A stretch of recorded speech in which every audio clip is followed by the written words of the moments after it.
If you grew up watching late-night television anytime in the last 3 decades, the image of Andy Richter sitting on that couch, first on Late Night, then The Tonight Show, and finally Conan, is probably burned into your brain.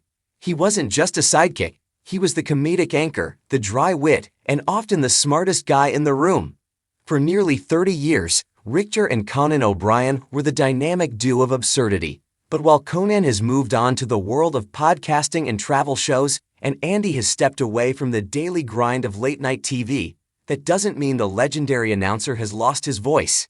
In fact, if a recent interview with Entertainment Weekly is anything to go by, Andy Richter is louder, clearer, and more unfiltered than ever before. In a candid conversation that has fans buzzing, Richter didn't hold back when the topic turned to Donald Trump. For anyone wondering how the Conan crew would have handled the current political climate if they were still on air, Andy gave us a definitive and incredibly blunt answer. The that guy moment. Let's be real. Most celebrities try to walk a fine line. They offer vague criticisms or hide behind metaphors because they don't want to alienate half their audience. Andy Richter is not playing that game. When asked about how he and Conan would be handling the constant barrage of news revolving around Donald Trump if their show were still airing tonight, Richter didn't mince words. He painted a picture of a show that would have been relentless in holding power to account. We would be doing what everyone else of them is doing, Richter told Entertainment Weekly, referring to current hosts like Seth Meyers, Stephen Colbert, and Jimmy Kimmel. But he took it a step further, describing exactly what the energy in the studio would be, which is all gas and no brakes. Because, that guy, you know.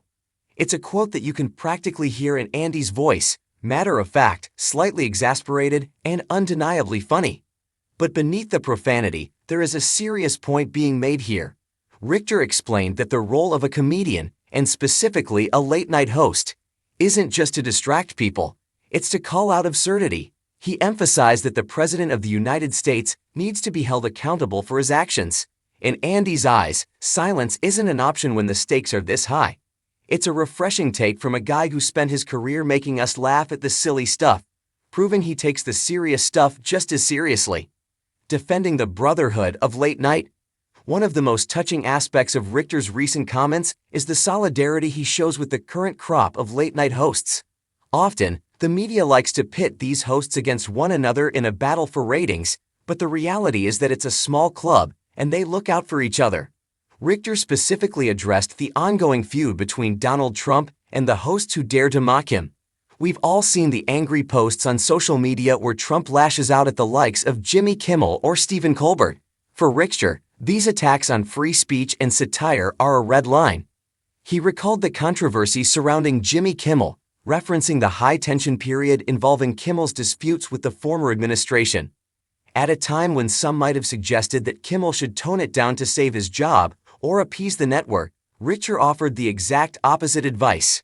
When asked if Kimmel should stop speaking about Trump to smooth things over, Richter's response was legendary. No, he should go harder, there's no question.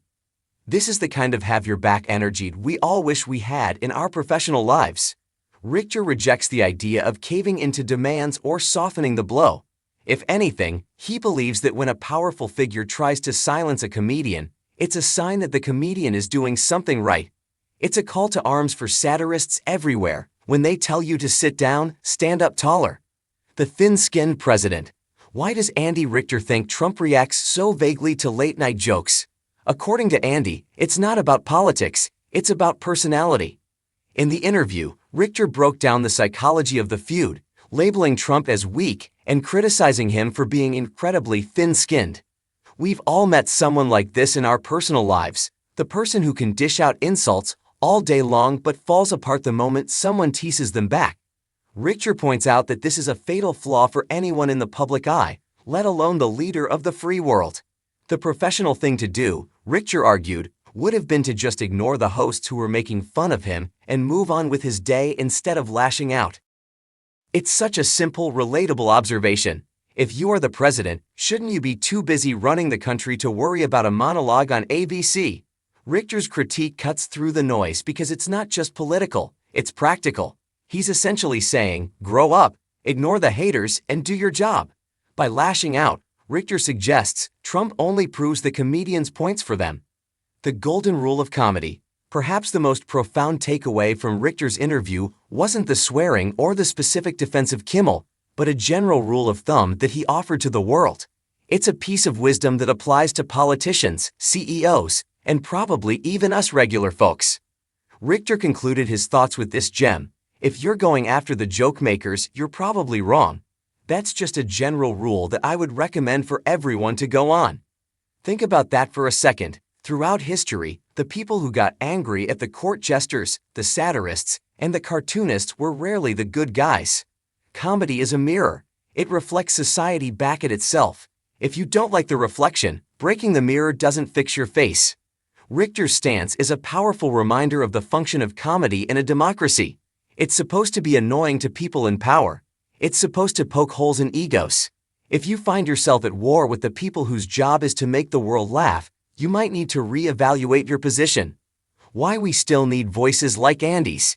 Even though Andy Richter isn't on our screens every night anymore, his perspective feels more necessary than ever.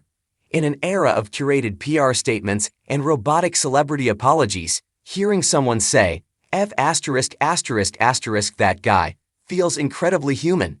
It reminds us why the Conan/Andy era was so special. They were smart, they were subversive, and they had a moral compass beneath the layers of silliness.